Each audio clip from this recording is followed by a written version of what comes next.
Hello hi అండి అందరికి.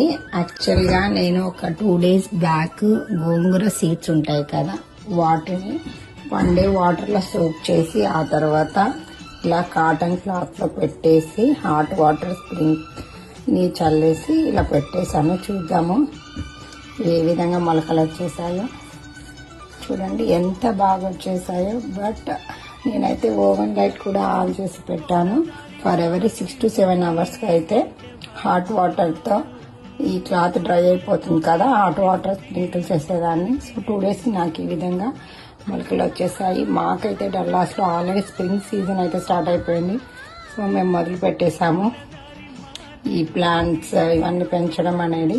So మీరు కూడా ఈ టెక్నిక్ అయితే ట్రై చేయండి. మా చిన్నప్పుడు అయితే మా నాన్న ఈ విధంగానే వడ్లని మొలకలు రావడానికి ఇలా టెక్నిక్ అయితే ట్రై చేశాడు. తను కూడా హాట్ వాటర్ స్ప్రింకిల్ చేసేవాళ్ళు. సో ఆ విధంగా ట్రై చేశాను. మీకు కూడా ఈ టెక్నిక్ అయితే మీరు కూడా ట్రై చేయండి. Thank you so much for watching.